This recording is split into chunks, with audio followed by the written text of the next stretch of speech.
ನನಗೆ ಕಾಡಿನ ಬಗ್ಗೆ ಇಂಟ್ರೆಸ್ಟ್ ತರಿಸಿದ್ದೇ ಒಂದು ಸಿನಿಮಾದಿಂದ 77-78 ಟೈಮಲ್ಲಿ ಒಂದು ನಾಗರಹೊಳೆ ಅಂತ ಒಂದು ಪಿಕ್ಚರ್ ಬಂದಿತ್ತು. ನನ್ನ ಫೋಟೋಗ್ರಫಿ ಕೆರಿಯರ್ನಲ್ಲಿ ಫಸ್ಟು ಫೋಟೋ ತೆಗೆದಿದ್ದೇ ನಾನು ಮೊಸ್ಲೇದು ಬಂಡೀಪುರ್ನಲ್ಲಿ. ಹೀಗೆ ನಾವು ಒಂದು 10 ಹುಡುಗರು ಹೋಗಿದ್ವಿ. ಸಡನ್ನಾಗಿ ಅದು ಏನಾಯ್ತು, ನಮ್ಮ ಹಿಂದೆಲ್ಲೇ ಒಂದು ಆನೆ ಬಂದಿದೆ. ನಮಗೆ ಬರೀ ಒಂದು 7-8 ಅಡಿ ದೂರದಲ್ಲಿದೆ. ಸೊಂಡ್ಲು ಹಾಕಿದ್ರೆ ಸಿಗ್ಬೇಕು ನಮ್ಮಲ್ಲಿ ಒಬ್ರು. ಸಾರ್ ಎಲ್ಲ ಬಲಕ್ಕೆ ಕೊಡಿ ಅಂತಂದೆ. ನಾವೆಲ್ಲ ಬಲಕ್ಕೆ ಕೊಡಿದ್ರೆ ಅವ್ನ ಕೈಯಲ್ಲಿ ಗನ್ ಹಿಡ್ಕೊಂಡು ಎಡ್ಕೊಡೋಗ್ಬಿಟ್ಟ ಅವನು. ಅಮೇಝಿಂಗ್ ಲೈಫ್ ಸ್ಟೈಲ್ ಅಂತಂದರೆ ವೈಲ್ಡ್ ಡಾಗ್ಸ್. ತಾಯಿ ಒಂದು 10-12 ಮರಿ ಹಾಕಿರುತ್ತೆ. ಆ ಚಿಕ್ಕ ಮರಿಗಳನ್ನ ಕರ್ಕೊಂಡು ಇವುಗಳು ಹಂಟಿಂಗ್ ಹೋಗೋಕ್ಕಾಗಲ್ಲ. ಹಂಟಿಂಗ್ ಸ್ಕಿಲ್ಸ್ ಅವುಗಳದ್ದು ಯಾವ ಲೆವೆಲ್ಗೆ ಹಂಟಿಂಗ್ ಸ್ಕಿಲ್ಸ್ ಇದೆ ಅಂದರೆ, first leader of the pack. ಇವಾಗ ಬೇರೆ ನಾಯಿಗಳಿಗೆಲ್ಲ ಹೊಟ್ಟೆ ಹಸಿಯುತ್ತೆ ಅಂದ್ಕೊಳ್ಳಿ, ಇವುಗಳೆಲ್ಲ ಹಂಟ್ ಮಾಡಿಕೊಂಡು ತಿನ್ಕೊಂಡು ಬಂದಮೇಲೆ ದೇ ವೊಮಿಟ್, ಹೊಟ್ಟೆ ಒಳಗಿರೋದನ್ನ ಎತ್ತು ಆಚೆ ಹಾಕತ್ತೆ. ಅವುಗಳು ಚೇಸ್ ಮಾಡಿ ಒಂದು ಜಿಂಕೆನ ಹಿಡಿದು ತಿಂದಿದ್ದು ಕಂಪ್ಲೀಟ್ ನೋಡಿದ್ವಿ. 4 ಕಾಲಲ್ಲಿ ನಿಂತಿರುತ್ತೆ, ಇನ್ನು ಜಿಂಕೆ ಆಗಲೇ ಇದೆ, ಅರ್ಧಂಬರ್ಧ ಖಾಲಿನೇ ಮಾಡಿಬಿಟ್ಟಿರುತ್ತವೆ. ವರ್ಟಿಕಲ್ ಸರ್ಫೇಸ್ ಆಫ್ ದಿ ನೆಸ್ಟ್ಗೆ ಅಂಟಿಸ್ಬಿಡುತ್ತೆ ಕೊಚ್ಚೆನ. ಅದನ್ನ ತಗೊಂಡ್ಬಂದು ಕೆಸರಿಗೆ ಅಂಟಿಸ್ಬಿಡುತ್ತೆ. ಲೈಟ್ ಹೊಡಿತಾ ಇರುತ್ತೆ. ಸೊ ಇದು ನೆಸ್ಟಲ್ಲಿ ಇಡೀ ರಾತ್ರಿ ಲೈಟು.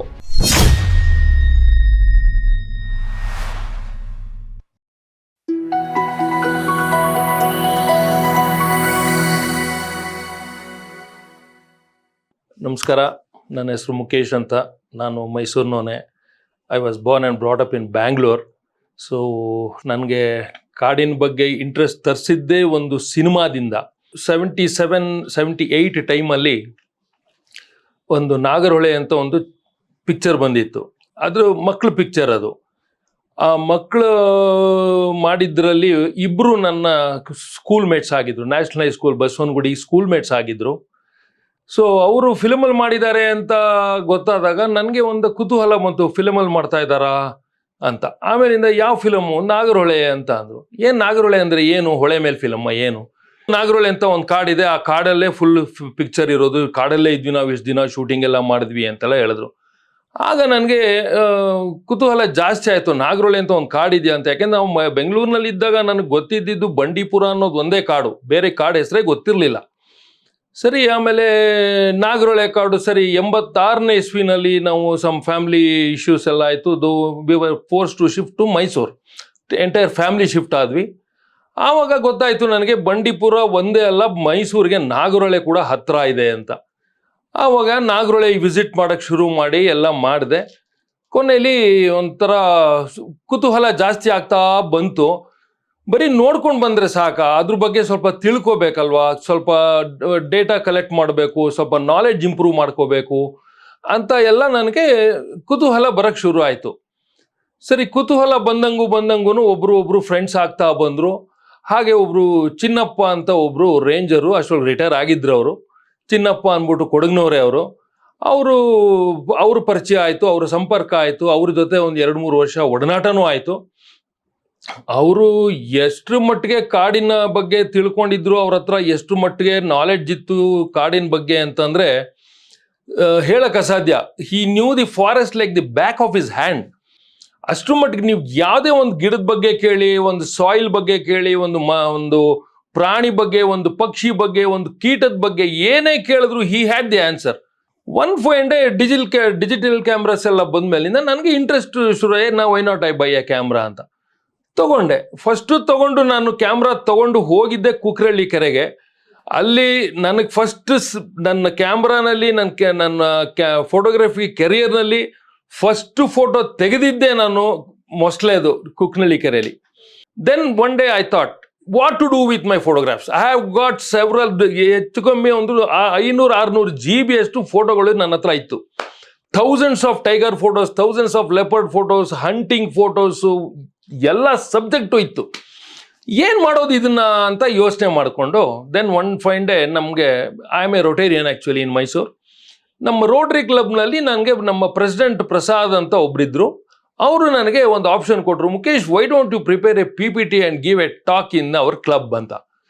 ಯೋಚನೆ ಮಾಡಿದೆ. ಸರಿ, ಫಸ್ಟ್ ನನ್ನ ಡೆಬ್ಯೂ ಮಾಡಿದ್ದೆ ನಮ್ಮ ರೋಟರಿ ಕ್ಲಬ್ನಲ್ಲೇ ಕೊಟ್ಟೆ. ಏನು ಇಷ್ಟೆಲ್ಲ ಇದೆ ಪ್ರಾಣಿ ಪ್ರಪಂಚದ ತಿಳ್ಕೊಳ್ಳೋಕ್ಕೆ ಅಂತ. I got a standing ovation in my own club. Then onwards ಇದುವರೆಗೂ ಒಂದು 10-12 ವರ್ಷ ಆಗಿರ್ಬೇಕು ಇವಾಗ. ಇದುವರೆಗೂ ನಾನು ಸ್ಕೂಲ್ಸ್ನಲ್ಲಿ, ಕಾಲೇಜಸ್ನಲ್ಲಿ, ಆಮೇಲೆ ರೋಟರಿ ಕ್ಲಬ್ಸ್ನಲ್ಲಿ, NGOಸ್ನವ್ರು ಎಲ್ಲರೂ they invite me to give a talk. ಇದುವರೆಗೂ ಒಂದು 250 ತನಕ ನಾನು ಟಾಕ್ಸ್ ಕೊಟ್ಟಿದ್ದೀನಿ. ನೀವು ಕಾಡಿಗೆ ಹೋಗಕ್ಕೆ ಅಂತ ಸ್ಟಾರ್ಟ್ ಮಾಡಿದ್ಮೇಲೆ ಫೋಟೋಗ್ರಫಿ ಸ್ಟಾರ್ಟ್ ಮಾಡಿದ್ರಲ್ಲ, ಅದರ ಎಕ್ಸ್ಪೀರಿಯನ್ಸ್ ಹೇಳಿ. What mesmerized you, what amazed you in the forest? ಕಾಡಿನಲ್ಲಿ ಮಾತ್ರ ಹೋಗ್ಬೇಕು ಅಂತಂದ್ರೆ, ಇವಾಗ ನಾವು ಕಾಡಲ್ಲಿ ಹೋಗಿ ಫೋಟೋಗ್ರಫಿ ಮಾಡಬೇಕು ಅಂತಂದ್ರೆ ಸಫಾರಿ ಮಾತ್ರ. ನಾವೆಲ್ಲ ಶುರು ಮಾಡಿದಾಗ ನಾವು ಆಫೀಸರ್ಸ್ನ ಕೇಳ್ತಾ ಇದ್ವಿ, ಸರ್ ಒಂದು ರೌಂಡ್ ಹಾಕೊಂಬರ್ತೀನಿ ಅಂತ. ಹೋಗಿ ಅಂದ್ಬಿಟ್ಟು ಯಾರನ್ನಾರು ಒಬ್ಬನ ಕಳ್ಸೋರು ನಮ್ಮ ಜೊತೆ, ಒಬ್ಬ ವಾಚರ್ನ. ಅವನ ಜೊತೆ ಕ್ಯಾಮ್ರಾ ಹಿಡ್ಕೊಂಡು ಸುಮ್ಮನೆ ಕಾಡಲ್ಲಿ ನಡ್ಕೊಂಡು ಅಲಿತಾ ಇದ್ವಿ. ಎಲ್ಲಿ ಬೇಕಂದಾಗ ಅಲ್ತ್ಕೊಂಡು ಫೋಟೋಗಳು ತಗೊಂಡು ಮಾಡ್ಕೊಂಡು ಬರ್ತಾ ಇದ್ವಿ. ಬಿಕಾಸ್ ಆವಾಗ ಇದು ರೂಲ್ಸ್ ಇರಲಿಲ್ಲ, ಅಂದ್ರೆ ಬಿಡಬಾರ್ದು ಅನ್ನೋ ರೂಲ್ಸ್ ಇರಲಿಲ್ಲ, ಬಿಡ್ತಾ ಇದ್ರು. ಇವಾಗ ಬಿಡ್ತಾ ಇದ್ರು. ಒಬ್ಬ ಪರ್ಮಿಷನ್ ಕೊಡೋರು, ಒಬ್ಬ ಜೊತೆಗೆ ಒಬ್ಬ ಕಾಡ್ನವನು ಅಂದ್ರೆ ವಾಚರೋ ಇಲ್ಲ ಗಾರ್ಡೋ ಯಾವನ್ಗಾನೋ ಒಬ್ಬನ ಜೊತೆ ಕಳಿಸೋರು ನಮಗೆ. ಸೊ ಈ ಥರ ಎಲ್ಲ ಎಕ್ಸ್ಪೀರಿಯನ್ಸ್ಗಳು ತುಂಬ ಚೆನ್ನಾಗಿ ಆಗಿದೆ. ಒಂದ್ಸರಿ ಬಂಡೀಪುರ್ನಲ್ಲಿ ಹೀಗೆ ನಾವು ಒಂದು 10 ಹುಡುಗರು ಹೋಗಿದ್ವಿ, ಟ್ರೆಕ್ ಮಾಡ್ತಾ ಇದ್ವಿ. ಒಂದು ಗುಡ್ಡ ಥರ ಇತ್ತು, ಒಂದು ಸುಮಾರು ಚಿಕ್ಕ ಗುಡ್ಡ, ಒಂದು 40-50 ಅಡಿ ಹೈಟಿನ ಗುಡ್ಡ, ಸಣ್ಣ ಗುಡ್ಡನೇ. ಅದ್ರ ಮೇಲೆ ನಿಂತ್ಕೊಂಡು ಆ ಕಡೆ ಈ ಕಡೆ ಕಾಡೆಲ್ಲ ಕಾಣತ್ತಲ್ಲ ಅಂತ ನೋಡ್ತಾ ಇದ್ವಿ. ನಮ್ಮ ಜೊತೆಗೆ ಒಬ್ಬ ವಾಸು ಅನ್ನೋನೊಬ್ಬ ಪಾಪ ಬಡ ಪ್ರಾಣಿ, ಅದು ಅವನು ವಾಚರು, ಅವನ ಜೊತೆ ಗಾರ್ಡ್ ನಮ್ಮ ಜೊತೆಗೆ ಇದ್ದ. ಸರಿ, ನಮ್ಮ ಹುಡುಗ ಒಬ್ಬ ನೋಡ್ಬಿಟ್ಟು ಅಲ್ಲಿ ಒಂದು ಆನೆ ಕಾಣ್ತಾ ಇದೆ ಅಂತಂದ. ನಾವು ಅಲ್ಲಿ ನೋಡ್ತಾ ಇದ್ವಿ ಕೆಳಗಡೆಗೆ. ಸರಿ, ಇನ್ನೊಬ್ಬಂದು ಇಲ್ಲಿ ನೋಡಿ 7-8 ಆನೆಗಳಿದೆ ಅಂತಂದ. ಅಲ್ಲಿ ನೋಡ್ತಿದ್ವಿ, ಅದೇ ಗುಂಪಿನ ಆನೆ ಅಂತ ಅಲ್ಲಿ ನೋಡ್ತಾ ಇದ್ವಿ. ಸಡನ್ ಆಗಿ ಅದು ಏನಾಯ್ತು, ನಮ್ಮ ಹಿಂದೆಲೆ ಒಂದು ಆನೆ ಬಂದಿದೆ. ನಮಗೆ ಬರೀ ಒಂದು 7-8 ಅಡಿ ದೂರದಲ್ಲಿದೆ. ಸೊಂಡ್ಲಾಕಿದ್ರೆ ಸಿಗ್ಬೇಕು ನಮ್ಮಲ್ಲಿ ಒಬ್ರು. ಅಷ್ಟು ಹತ್ರ ಬಂದಿದೆ, ಗೊತ್ತೇ ಆಗಿಲ್ಲ. ಅಷ್ಟು ದಡುತಿ ಪ್ರಾಣಿಗಳಾದ್ರೂ ಕಾಡಲ್ಲಿ ನಡ್ಕೊಂಡ್ ಬಂದಿದ್ದು we can not make out. ಆ ಸೌಂಡ್ ಕಾಣ್ದಂಗೆ ಕೇಳ್ದಂಗೆ ಬರುತ್ತೆ. ಸರಿ, ಬಂದಿದ್ದು ನಾವು ನೋಡಿದ್ವಲ್ಲ, ಏನ್ ಮಾಡ್ಬೇಕು ಗೊತ್ತಾಗ್ಲಿಲ್ಲ. ವಾಸು ಆನೆ ಅಂತಂದ್ವಿ. ಅವನು ಸಾರ್ ಎಲ್ಲ ಬಲಕ್ ಕೊಡಿ ಅಂತಂದ. ನಾವೆಲ್ಲ ಬಲಕ್ ಕೊಡಿದ್ರೆ ಅವ್ನ ಕೈಯಲ್ಲಿ ಗನ್ ಹಿಡ್ಕೊಂಡು ಎಡ್ಕೊಡೋಗ್ಬಿಟ್ಟ ಅವನು. ಆ ಮೂಮೆಂಟ್ಗೆ ನಮ್ಗೆ ಹೆಂಗಾಯ್ತು ಅಂತಂದ್ರೆ, ಆಮೇಲೆ ಅಲ್ಲಿ ಹೋಗ್ಬಿಟ್ಟು ಆನೆಯನ್ನು ಅಡ್ಸ್ಕೊಂಬರ್ಲಿಲ್ಲ. ಅದ್ರ ಪಾಳಿಗೆ ಎಲ್ಲ ಸಿಕ್ಕ ಏನೋ ವಾಸು ನೀನ್ ಹಿಂಗ್ ಮಾಡ್ಬಿಟ್ಟೆ, ನೀನು ನಮ್ಗೆಲ್ಲ ಬಲ ಕೊಡ್ಸ್ಬಿಟ್ಟು ನೀನ್ ಎಡ್ಕೊಂಡು ನೀನೊಬ್ಬನೇ ಬದುಕ್ಬೇಕೇನೋ ಅಂತಂದ್ರೆ, ಇಲ್ಲ ಸರ್ ನಂಗೆ ಗಾಬರಿ ಆಗೋಯ್ತು ಹಂಗೆಂಗಿಂದ. ಸರಿ, ಅವರು ಬುಲೆಟ್ಸ್ಗೆ ತೋಟ ಅಂತಾರೆ. ತೋಟ ಇತ್ತಲ್ಲ, ಒಂದು ಗಾಳಿಲಿ ಫೈರ್ ಮಾಡೋದಲ್ವಾ. ಸಾರ್ ತೋಟ ಗನ್ಗೆ ಹಾಕಂಗಿಲ್ಲ ಸರ್, ನಾ ಜೋಬಲ್ಲಿ ಇತ್ತು ಸಾರ್ ಅಂತ ಇದ್ದ ಅವನು. ಈ ತರ ಒಂಥರ ತಮಾಷೆಗಳು ಆಗಿದೆ ಸುಮಾರು ಸರಿ. ಸರ್, ನೀವು ನೋಡಿರೋ ಅನಿಮಲ್ಸ್ ಅಲ್ಲಿ ಯಾವ ಒಂದು ಅನಿಮಲ್ ಬಿಹೇವಿಯರ್ ಅಥವಾ ಅದರ ಸೈಕಾಲಜಿ ಬಗ್ಗೆ ನಿಮ್ಗೆ ತುಂಬಾನೇ ಹೀಗೂ ಇರುತ್ತಾ ಅಂತ ಅನ್ಸಿರುವಂತ ಯಾವುದು? ನನ್ಗೆ ಆತರ ಭಾರಿ ಅಮೇಝಿಂಗ್ ಲೈಫ್ ಸ್ಟೈಲ್ ಅಂತಂದ್ರೆ ವೈಲ್ಡ್ ಡಾಗ್ಸ್, ಧೋಲ್ಸ್ ಅಂತೀವಿ. ತುಂಬಾ ಒಂಥರ ವಿಭಿನ್ನ ರೀತಿಲಿ ಜೀವನ ಮಾಡ್ತಾವ ಅವು. ಅವುಗಳ ಸೊಸೈಟಿನಲ್ಲಿ, ವೈಲ್ಡ್ ಡಾಗ್ ಸೊಸೈಟಿನಲ್ಲಿ ಫ್ಯಾಮಿಲಿ ಪ್ಲ್ಯಾನಿಂಗ್ ಮಾಡುತ್ತೆ, ಬೇಬಿ ಸಿಟ್ಟಿಂಗ್ ಮಾಡುತ್ತೆ, ಆಮೇಲೆ ಪ್ರಿವಿಲೇಜಸ್ ಇದೆ. ಹೆಡ್ ಆಫ್ ದಿ ಗ್ರೂಪ್ಗೆ, ಪ್ಯಾಕಲ್ಲಿ they have got privileges. Privileges ಅಂದರೆ ಏನು? ಯೂಶಲಿ ನಾವು ನೋಡ್ದಂಗೆ ಗಂಡು ಮೆಚೂರ್ ಆದಮೇಲೆ ಹೈಂಡ್ ಲೆಗ್ನ ಎತ್ಬಿಟ್ಟು ಯೂರಿನೇಟ್ ಮಾಡುತ್ತೆ. ಬಟ್ ವೈಲ್ಡ್ ಡಾಗ್ಸ್ ಸೊಸೈಟಿನಲ್ಲಿ only head of the pack is permitted to lift the hind leg and urinate. ಬೇರೆ ಗಣ್ಣಾಯಿಗಳು ಇದ್ರೂ ಹೆಣ್ಣಾಯಿಗಳ ಥರ ಕೂತ್ಕೊಂಡೇ ಉಚ್ಚೆ ಹೋಗ್ಬೇಕದು. ಕಾಲು ಎತ್ಬಿಟ್ಟು ಉಚ್ಚೆ ಹೋಗ್ಯಕ್ಕೆ ಇಲ್ಲ, ಪ್ರಿವಿಲೇಜ್ ಇಲ್ಲ. ಅದು ಲೀಡರ್ ಆಫ್ ದಿ ಪ್ಯಾಕಿಗೆ ಮಾತ್ರ ದಟ್ ಪ್ರಿವಿಲೇಜ್. ಪ್ರಿವಿಲೇಜ್ ಬಗ್ಗೆ ಬಂದರೆ ಇದು. ನೆಕ್ಸ್ಟ್, ಫ್ಯಾಮಿಲಿ ಪ್ಲಾನಿಂಗ್ ಅಂದರೆ ಏನು? No two females will litter in the same pack at the same time. 2 ನಾಯಿಗಳು ಒಂದೇ ಸರಿ ಮರಿ ಹಾಕದೇ ಇಲ್ಲ. ಒಂದ್ಸರಿ ಒಂದೇ ತಾಯಿನೇ ಮರಿ ಒಂದೇ ಒಂದು ಹೆಣ್ಣಾಯಿನೇ ಮರಿ ಹಾಕೋದು. ಈ ಥರ ಫ್ಯಾಮಿಲಿ ಪ್ಲಾನಿಂಗ್ ಮಾಡುತ್ತೆ. ನೆಕ್ಸ್ಟ್, ಬೇಬಿ ಸಿಟ್ಟಿಂಗ್ ಹೆಂಗೆ? ತಾಯಿ ಒಂದು 10-12 ಮರಿ ಹಾಕಿರತ್ತೆ, ಒಂದು ಡೆನ್ ಎಲ್ಲ ಹುಡ್ಕೊಂಡಿರ್ತವೆ. ಪ್ಯಾಕಲ್ಲಿ ಒಂದು 8-10 ನಾಯಿಗಳಿರುತ್ತವೆ. ಆ ಚಿಕ್ಕ ಮರಿಗಳನ್ನ ಕರ್ಕೊಂಡು ಇವುಗಳು ಹಂಟಿಂಗ್ ಹೋಗೋಕ್ಕಾಗಲ್ಲ. ತಾಯಿನೂ ಹೊಟ್ಟೋಯ್ತು ಅಂತಂದರೆ ಬೇರೆ ಹೆಬ್ಬಾವುಗಳು ಬಂದು ಆ ಮರಿ ನುಂಗ್ಬೋದು, ಹದ್ದುಗಳು ಬಂದು ಅದನ್ನು ಹೊಡೆದು ತಿನ್ಬೋದು, ಬೇರೆ ಲೆಪರ್ಡ್ ಬಂದು ಅದನ್ನು ತಿನ್ಬೋದು, ಬೇರೆ ಜೆಕಾಲ್ಸ್ ಬಂದು ಅದನ್ನು ತಿನ್ಬೋದು. ಇಷ್ಟೆಲ್ಲ ಚಾನ್ಸ್ ಇರುತ್ತೆ. ಸೊ ಆ ಮರಿಗಳು ಡೆನ್ನಲ್ಲಿ ಇರುವಾಗ ತಾಯಿ ಒಂದು ಅಲ್ಲೇ ಇದ್ದು ಅದನ್ನು ನೋಡ್ಕೊಳ್ಳುತ್ತೆ. ತಾಯಿ ಒಂದನ್ನೇ ಬಿಟ್ಟು ಬೇರೆ ಎಲ್ಲ ಹಂಟಿಂಗ್ ಹೋಗಲ್ಲ. ತಾಯಿ ಜೊತೆಗೆ ಇನ್ನೊಂದಿರುತ್ತೆ ಬೇಬಿ ಸಿಟ್ಟಿಂಗ್ ಮಾಡೋಕ್ಕೆ. ಅವೆರಡೂ ಒಟ್ಟಿಗೆ ಇರ್ತವೆ. ಎರಡು ಎಕ್ಸ್ಟ್ರಾ ಗಾಢ ಹೀಗೆ ಇದ್ಕೊಂಡು ಆಮೇಲೆ ಅವುಗಳೆಲ್ಲ ಹಂಟ್ ಮಾಡ್ಕೊಂಡು ತಿನ್ಕೊಂಡು ಬಂದ್ಮೇಲೆ ದೇ ವೊಮಿಟ್, ಹೊಟ್ಟೆ ಒಳಗಿರೋದನ್ನ ಆಚೆ ಹಾಕತ್ತೆ, ನುಂಗಿರೋದನ್ನ ಆಚೆ ಹಾಕತ್ತೆ.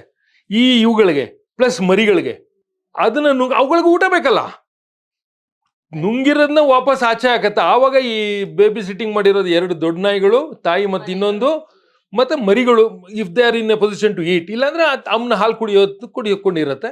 ದೊಡ್ಡದಾದ್ಮೇಲೆ ಅವುಗಳಿಗೂ ಇವರು ಈ ನಾಯಿಗಳು ಬಂದು ವಾಂತಿ ಮಾಡಿ ಅದಕ್ಕೆ ತಿನ್ನಿಸಿ, that is how they feed.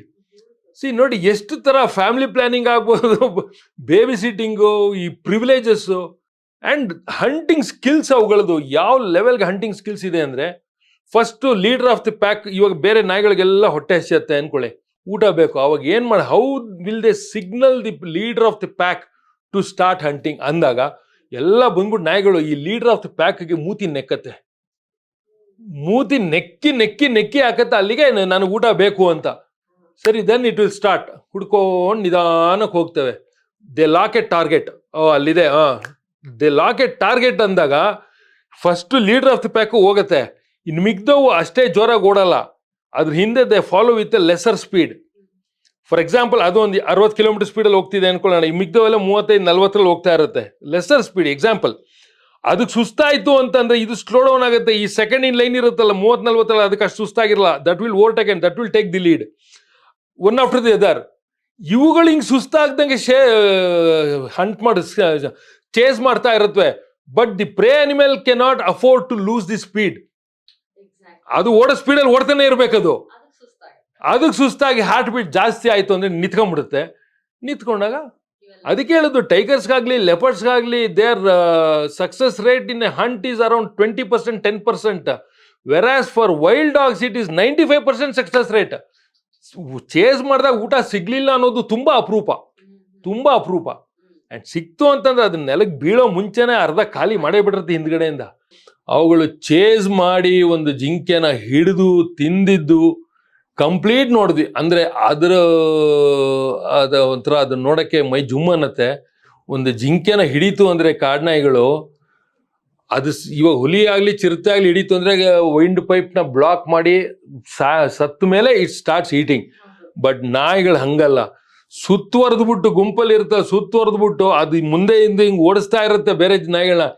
ಆಗ್ಲೇ ಅರ್ಧ ಹಿಂದೆ ಕಾಲಿನೇ ಆಗೋಗಿರುತ್ತೆ, ಇರೋದೆಲ್ಲ ಅರ್ಧ ಕಾಲಿ ಅದ್ ಇನ್ನು 4 ಕಾಲಲ್ಲಿ ನಿಂತಿರುತ್ತೆ. ಇನ್ನ ಜಿಂಕೆ ಆಗ್ಲೇ ಇದೆ, ಅರ್ಧಂಬರ್ಧ ಕಾಲಿನೇ ಮಾಡ್ಬಿಟ್ಟಿರುತ್ತೆ. ಆಮೇಲೆ loss of blood and loss of organs ಇಂದ ಕೆಳಗ್ ಬೀಳುತ್ತೆ. ಬಿತ್ರ 10 ನಿಮಿಷ ಬರೀ ಸ್ಕಿನ್ ಅಂಡ್ ಬೋನ್, ಇನ್ನೇನು ಇರಲ್ಲ ಅಲ್ಲಿ. ಅಷ್ಟು ಇದು ಕಣ್ಣಾರ ಕಂಡಿರೋದು ನಾವೆಲ್ಲ. 2-3 ಸರಿ, ಒಂದ್ಸರಿ ಬಂಡೀಪುರ್ಲಿ, ಒಂದ್ಸರಿ ಕಬಿನಿ ಬ್ಯಾಕ್ ವಾಟರ್ ಒಂದ್ಸರಿ ನೋಡಿದ್ವಿ. ಆ ಫೋಟೋಗಳಿದೆ ನನ್ನ ಹತ್ರ. ಅದು ನೋಡಕ್ಕೆ ಒಂಥರ ಕಣ್ಣಲ್ಲಿ ಭಯಾನಕವಾಗಿರುತ್ತೆ. ಪಾಪ ಅದಿನ್ನೂ ಬದುಕೇ ಇರುತ್ತೆ, ನಿಂತ್ಕೊಂಡು 4 ಕಾಲಲ್ಲೇ ನಿಂತಿರುತ್ತೆ, ಇನ್ನ ಅರ್ಧ ಕಾಲಿನ ಆಗೋಗಿರುತ್ತೆ ಹಿಂದ್ಗಡೆ. This is how wild dogs.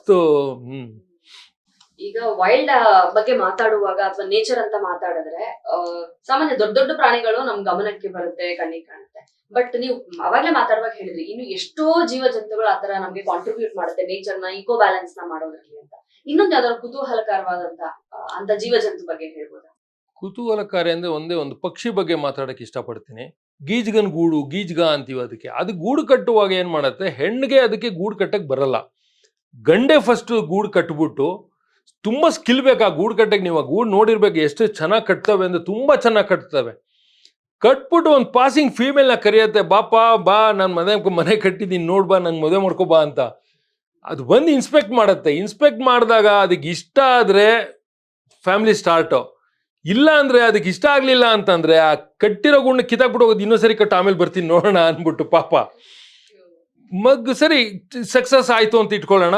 ಮರಿ ಮಾಡ್ತು, ಮೊಟ್ಟೆ ಹಾಕ್ತು, ಮರಿ ಮಾಡ್ತು, ಎಲ್ಲ ಆಯ್ತು. ಅದು ಎಷ್ಟ್ರ ಮಟ್ಟಿಗೆ ಅಂತಂದ್ರೆ ಅದ್ರ ಮೇಟಿಂಗ್ ಸೀಸನ್, ದಿ ನೇಚರ್ ಕೊಡುಗೆ ಎಷ್ಟು ಇದೆ ಇಲ್ಲಿ ಅನ್ನೋದಕ್ಕೆ. ಅದ್ರದ್ದು ಮೇಟಿಂಗ್ ಸೀಸನ್ನು, ನೆಸ್ಟಿಂಗ್ ಸೀಸನ್ ಎಲ್ಲ ಆನ್ ಸೈಡ್ ಆಫ್ ಮಾನ್ಸೂನ್. ಯಾಕೆ ಅಂತಂದ್ರೆ ಮಾನ್ಸೂನ್ ಟೈಮ್ನಲ್ಲಿ ಫುಡ್ ಯಥೇಚ್ಛವಾಗಿ ಸಿಗತ್ತೆ. ಮೋಸ್ಟ್ ಆಫ್ ದಿ ಆನಿಮಲ್ಸ್ಗೆ ಮೇಟಿಂಗ್ ಸೀಸನ್ಲಿ, ಇದು ಮಾನ್ಸೂನ್ ಟೈಮ್ನಲ್ಲಿ ಮೇಟಿಂಗ್ ಸೀಸನ್ ಇರುತ್ತೆ. So there'll be no shortage of food ಅನ್ನೋ ಒಂದೇ reason. That is the setup of the nature arrangement ಅದು. ಸೊ ಈ ಪಕ್ಷಿ ಎಲ್ಲ ಶುರು ಮಾಡುತ್ತೆ. ಇದ್ದು ಅದೇ time onset of monsoon, July August ಟೈಮ್ಗೆ ಗೂಡು ಕಟ್ಟತ್ತೆ, ಎಲ್ಲ ಆಗತ್ತೆ. ಕೊನೆಗೆ ಮೊಟ್ಟೆ ಇಟ್ಟು ಮರಿ ಮಾಡಿ ಎಲ್ಲ ಆಗತ್ತೆ. ಮರಿಗಳಾದ್ಮೇಲಿಂದ ಇದೇನ್ ಮಾಡತ್ತೆ, ಆ ಟೈಮಲ್ಲಿ ಎಲ್ಲ ಕಡೆ ಕೆಸರು ಇರುತ್ತೆ, ನಿಮಗೆ ಗೊತ್ತೇ ಇದೆ.